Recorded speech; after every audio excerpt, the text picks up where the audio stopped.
जय हिंद। नमस्कार साथियों, आप सभी लोगों का मोस्ट वेलकम है आज के इस नए क्लास में। साथियों, आज के इस क्लास में हम सभी लोग जो है पढ़ने वाले हैं बीएसएससी कार्यालय परिचारी एग्जाम 2026 के लिए मोस्ट इंपोर्टेंट सेलेक्टेड क्वेश्चन को, जो कि साथियों आपके बीएसएससी के एग्जाम में साथियों ये सभी क्वेश्चन साथियों देखने को मिलेंगे। तो साथियों, यदि आप चाहते हैं कि आप लोग के नाम एक सीट हो पाए और आप लोग का सिलेक्शन इस बार आपके बीएसएससी के एग्जाम में हो सके और आप लोग सिलेक्शन इस बार ले सके, तो साथियों आप इस क्लास को देखेंगे, क्योंकि साथियों इस क्लास में जो है मोस्ट इंपोर्टेंट सेलेक्टेड क्वेश्चन को लिए हैं, जो कि आपके एग्जाम में साथियों 100% ये सभी क्वेश्चन जो है साथियों पूछे जाएंगे। तो आप अच्छे से इस क्लास को देखिएगा। तो चलिए क्लास को स्टार्ट करते हैं। उनसे पहले यदि आप इस चैनल पे पहली बार जुड़े हैं तो साथियों आप जो है इस चैनल को सब्सक्राइब कर लीजिए और सब्सक्राइब करके आप ऑल नोटिफिकेशन को ऑल पे दबा के जुड़ जाइए, जिससे कि जब भी कोई नई क्लास हो सबसे पहले क्लास का नोटिफिकेशन आपके पास जो है साथियों पहुंच सके। तो आप इस चैनल को सब्सक्राइब कर लीजिए, साथ ही साथ आप जो है इस क्लास को भी साथियों लाइक जरूर कर लीजिएगा। तो चलिए क्लास को स्टार्ट करते हैं और देखिएगा साथियों क्वेश्चन क्या है। साथियों क्वेश्चन पूछा है कि भारत का संविधान किस तिथि को साथियों अंगीकृत किया गया। चलिए बताएंगे साथियों। ये साथियों ऐसे चुनिंदे प्रश्न हैं और इंपोर्टेंट प्रश्न हैं जो कि आपके एग्जाम में साथियों 100% जो है ये सभी क्वेश्चन आपको पूछे जाएंगे। तो आप अच्छे से इन सभी क्वेश्चन को जो है याद जरूर कर लीजिएगा और बताएंगे कि भारत का संविधान किस तिथि को साथियों अंगीकृत किया गया। तो याद रखेंगे साथियों यह 26 नवंबर 1949 को किए गए। ऑप्शन सी सही जवाब है 26 नवंबर 1949 को। अगला क्वेश्चन है कि बक्सर का युद्ध जो है किनके बीच हुआ था। चलिए बताएंगे साथियों कि बक्सर का जो युद्ध है साथियों किनके बीच हुआ था। तो याद रखेंगे साथियों बक्सर का जो युद्ध है साथियों यह युद्ध हुए थे आपके अंग्रेज और मीर कासिम के बीच। ऑप्शन सी सही जवाब है अंग्रेज और मीर कासिम के बीच। अगला क्वेश्चन है कि बिहार का सबसे बड़ा जिला क्षेत्रफल में कौन है। चलिए बताएंगे साथियों कि बिहार का सबसे बड़ा जिला क्षेत्रफल में कौन है। तो याद रखिएगा साथियों बिहार में सबसे बड़ा जिला जो है क्षेत्रफल में साथियों यहाँ पे हो जाएंगे पश्चिमी चंपारण। ऑप्शन सी कीजिएगा साथियों सही जवाब पश्चिमी चंपारण है। आप अच्छे से जो है इनको याद रखेंगे। चलिए अगला क्वेश्चन है कि विटामिन B1 की कमी से कौन सा रोग होता है। चलिए बताएंगे साथियों कि विटामिन B1 की कमी से कौन सा रोग होता है। तो याद रखेंगे साथियों विटामिन B1 की कमी से जो है यहाँ पे साथियों बेरी बेरी रोग होते हैं।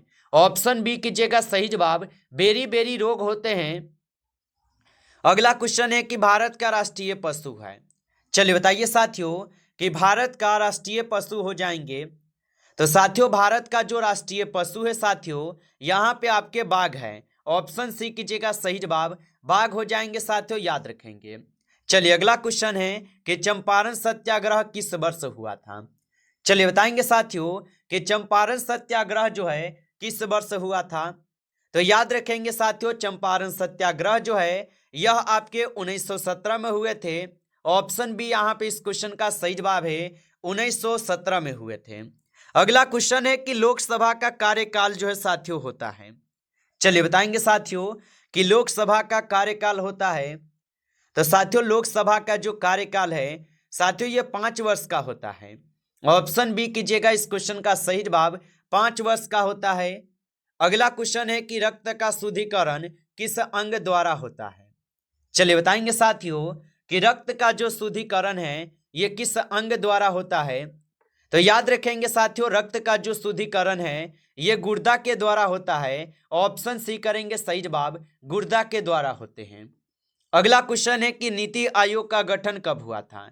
चलिए बताएंगे साथियों कि नीति आयोग का गठन जो है साथियों कब हुआ था।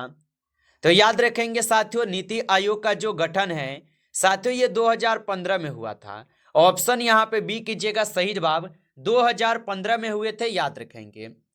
अगला क्वेश्चन है कि बिहार राज्य का गठन कब हुआ। चलिए बताएंगे साथियों कि बिहार राज्य का गठन कब हुआ। तो याद रखेंगे साथियों बिहार राज्य का जो गठन है साथियों यह आपके होते हैं 1912 में। ऑप्शन बी कीजिएगा सही जवाब 1912 में हुए थे। अगला क्वेश्चन है कि भारत का राष्ट्रीय गीत कौन है। चलिए बताएंगे साथियों कि भारत का राष्ट्रीय गीत कौन हो जाएंगे। तो याद रखिएगा साथियों, भारत के राष्ट्रीय गीत जो है यहाँ पे साथियों आपके वंदे मातरम है। जबकि भारत के राष्ट्रीय अगर गान की बात करेंगे साथियों, तो भारत के राष्ट्रीय गान जो है यहाँ पे आपके हो जाएंगे जन गण मन। चलिए अगला क्वेश्चन देखेंगे कि पृथ्वी अपनी धुरी पर एक चक्कर कितने समय में साथियों लगाती है। चलिए बताएंगे साथियों कि पृथ्वी अपनी धुरी पर एक चक्कर कितने समय में लगाती है। तो याद रखेंगे साथियों, ये लगाते हैं आपके 24 घंटे में। ऑप्शन यहाँ पे बी कीजिएगा, सही जवाब 24 घंटे में। अगला क्वेश्चन है कि संविधान का अनुच्छेद 19 किससे संबंधित है। चलिए बताएंगे साथियों कि संविधान का अनुच्छेद 19 जो है साथियों किससे संबंधित है। तो याद रखेंगे साथियों, संविधान का अनुच्छेद 19 जो है साथियों ये आपके स्वतंत्रता से संबंधित है। ऑप्शन बी करेंगे सही जवाब। अगला क्वेश्चन है कि जलियांवाला बाग हत्याकांड जो है कब हुआ था। चलिए बताएंगे साथियों कि जलियांवाला बाग हत्याकांड जो साथियों कब हुआ था। तो याद रखेंगे साथियों, जलियांवाला बाग हत्याकांड जो है यह साथियों आपके 1919 में होते हैं। ऑप्शन यहाँ पे सी सही जवाब है, याद रखेंगे। चलिए अगला क्वेश्चन है, बिहार में विक्रमशिला विश्वविद्यालय की स्थापना किसने की थी। चलिए बताएंगे साथियों। और साथियों आप लाइक नहीं किए होंगे इस क्लास को, तो साथियों आप इस क्लास को लाइक कर लीजिए। नए जुड़े हैं चैनल पे तो आप इस चैनल को भी सब्सक्राइब करके ऑल नोटिफिकेशन को ऑल पे दबा के जुड़ जाइए, जिससे कि जब भी कोई नई क्लास हो सबसे पहले क्लास का नोटिफिकेशन जो है आपके पास साथियों पहुंच सके। तो आप इस चैनल को सब्सक्राइब जरूर कर लीजिएगा। और बताएंगे कि बिहार में विक्रमशिला विश्वविद्यालय की स्थापना किसने की। तो याद रखेंगे साथियों, इनकी स्थापना किए थे आपके धर्मपाल। ऑप्शन बी सही जवाब है, धर्मपाल किए थे। अगला क्वेश्चन है कि भारत का सर्वोच्च न्यायालय स्थित है। चलिए बताएंगे साथियों कि भारत का जो है सर्वोच्च न्यायालय साथियों स्थित हो जाएंगे। तो याद रखिएगा साथियों, भारत के जो सर्वोच्च न्यायालय हैं साथियों यह स्थित कहाँ पे हो जाएंगे। तो साथियों ये स्थित है आपके नई दिल्ली में। ऑप्शन सी करेंगे सही जवाब साथियों, नई दिल्ली में स्थित है, याद रखिएगा। चलिए अगला क्वेश्चन है, हरित क्रांति किससे संबंधित है। चलिए बताएंगे साथियों, हरित क्रांति जो है साथियों किससे संबंधित है। तो याद रखेंगे साथियों, हरित क्रांति जो है साथियों ये संबंधित है कृषि उत्पादन से। ऑप्शन यहाँ पे बी सही जवाब है, कृषि उत्पादन से। अगला क्वेश्चन है, असहयोग आंदोलन जो है साथियों कब प्रारंभ हुआ था। चलिए बताएंगे साथियों कि असहयोग आंदोलन जो है साथियों कब प्रारंभ हुए थे। तो याद रखिएगा साथियों, असहयोग आंदोलन जो है यह साथियों हुए थे आपके 1920 में। ऑप्शन यहाँ पे आप लोग का बी सही जवाब है, 1920 में हुए थे साथियों, याद रखिएगा। चलिए अगला क्वेश्चन है कि गंगा नदी का उद्गम स्थल है। चलिए बताएंगे साथियों कि गंगा नदी का उद्गम स्थल कौन होगा। तो साथियों गंगा नदी का जो यहाँ पे उद्गम स्थल है साथियों यहाँ पे गंगोत्री हो जाएंगे। ऑप्शन बी कीजिएगा सही जवाब, गंगोत्री हो जाएंगे। अगला क्वेश्चन है साथियों कि भारतीय रिजर्व बैंक की स्थापना जो है कब हुई। बताइए साथियों कि भारतीय रिजर्व बैंक की स्थापना कब हुई। तो साथियों भारतीय रिजर्व बैंक की जो स्थापना है 1935 में होती है। ऑप्शन ए सही जवाब है, 1935 में। अगला क्वेश्चन है कि शरीर में ऑक्सीजन का परिवहन किसके द्वारा होता है। चलिए बताएंगे साथियों कि शरीर में ऑक्सीजन का जो परिवहन है यह किसके द्वारा होता है। तो याद रखिएगा साथियों, शरीर में जो ऑक्सीजन का परिवहन है साथियों ये होते हैं आपके हीमोग्लोबिन के द्वारा। ऑप्शन सी सही जवाब है, हीमोग्लोबिन के द्वारा। अगला क्वेश्चन है कि बिहार की प्रमुख फसल है। चलिए बताएंगे साथियों कि बिहार की प्रमुख फसल कौन से हो जाएंगे। तो याद रखिएगा साथियों, बिहार की जो प्रमुख फसल है साथियों यहाँ पे हो जाएंगे धान। ऑप्शन सी कीजिएगा सही जवाब, धान जो है साथियों ये बिहार की प्रमुख फसल है। अगला क्वेश्चन है, भारत छोड़ो आंदोलन का नारा किसने दिया था। चलिए बताएंगे साथियों कि भारत छोड़ो आंदोलन का नारा किसने दिया था। तो साथियों भारत छोड़ो आंदोलन का जो नारा है साथियों ये दिए हुए थे यहाँ पे महात्मा गांधी। ऑप्शन यहाँ पे आपका बी सही जवाब है साथियों, महात्मा गांधी दिए थे। अगला क्वेश्चन देखेंगे कि पंचायती राज किस संशोधन से जोड़े गए हैं। चलिए बताएंगे साथियों, तो पंचायती राज जो है ये किस संशोधन द्वारा जोड़े गए। तो याद रखिएगा साथियों, पंचायती राज जो है साथियों ये जोड़े गए थे 73वां संविधान संशोधन के द्वारा। ऑप्शन यहाँ पे सी सही जवाब है। अगला क्वेश्चन है कि सूर्य से पृथ्वी तक प्रकाश पहुंचने में लगभग साथियों कितना समय लगता है। चलिए बताएंगे साथियों कि सूर्य से पृथ्वी तक प्रकाश पहुंचने में लगभग कितना समय लगता है। तो साथियों सूर्य से पृथ्वी तक प्रकाश पहुंचने में लगभग 8 मिनट 20 सेकेंड का समय लगता है। ऑप्शन ए सही जवाब है। अगला क्वेश्चन है नीली क्रांति संबंधित है। चलिए बताएंगे साथियों कि नीली क्रांति जो है साथियों ये संबंधित हो जाएंगे। तो साथियों नीली क्रांति जो है मछली उत्पादन से संबंधित है। ऑप्शन बी सही जवाब है। अगला क्वेश्चन है कि संविधान का अनुच्छेद 21 संबंधित है। चलिए बताएंगे साथियों कि संविधान का अनुच्छेद 21 जो है ये किससे संबंधित है। तो साथियों संविधान का अनुच्छेद 21 जो है ये आपके जीवन और व्यक्तिगत स्वतंत्रता से संबंधित है। ऑप्शन सी सही जवाब है। अगला क्वेश्चन है कि बिहार में सोन नदी किसकी सहायक नदी है। चलिए बताएंगे साथियों कि बिहार में सोन नदी किसकी सहायक नदी है। तो साथियों बिहार में जो है सोन नदी साथियों गंगा की सहायक नदी है। ऑप्शन बी सही जवाब है, याद रखेंगे।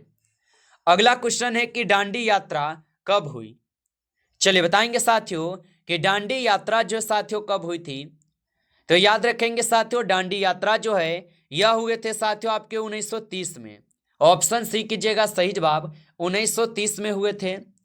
अगला क्वेश्चन है कि मानव शरीर का सबसे बड़ा अंग है। चलिए बताइए साथियों तो मानव शरीर का सबसे बड़ा अंग जो है साथियों यहाँ पे आपके त्वचा है। ऑप्शन बी कीजिएगा साथियों सही जवाब, त्वचा जो है साथियों मानव शरीर का सबसे बड़ा अंग है। अगला प्रश्न है कि भारत का राष्ट्रीय वृक्ष है। चलिए बताएंगे साथियों कि भारत का राष्ट्रीय वृक्ष कौन हो जाएंगे। तो याद रखिएगा साथियों भारत का जो राष्ट्रीय वृक्ष है साथियों बरगद है। ऑप्शन बी करेंगे सही जवाब, बरगद जो साथियों भारत का राष्ट्रीय वृक्ष है। अगला क्वेश्चन है कि संविधान सभा के अध्यक्ष थे। चलिए बताइए साथियों कि संविधान सभा के अध्यक्ष कौन थे। तो याद रखेंगे साथियों संविधान सभा के जो अध्यक्ष थे साथियों ये आप सभी लोग का डॉक्टर राजेंद्र प्रसाद थे। ऑप्शन बी करेंगे सही जवाब, डॉक्टर राजेंद्र प्रसाद होगा। अगला क्वेश्चन है कि बिहार का प्रसिद्ध सोनपुर मेला किस जिले में साथियों लगता है। चलिए बताएंगे साथियों कि बिहार का प्रसिद्ध सोनपुर मेला किस जिले में लगता है। तो याद रखेंगे साथियों बिहार का प्रसिद्ध सोनपुर मेला जो है साथियों ये लगते हैं आपके कहां पर, तो ये सारण जिला में लगते हैं। ऑप्शन बी कीजिएगा सही जवाब, सारण जिला में। अगला क्वेश्चन है भारत का सबसे पहला गवर्नर जनरल था। चलिए बताइए साथियों कि भारत का पहला गवर्नर जनरल कौन था।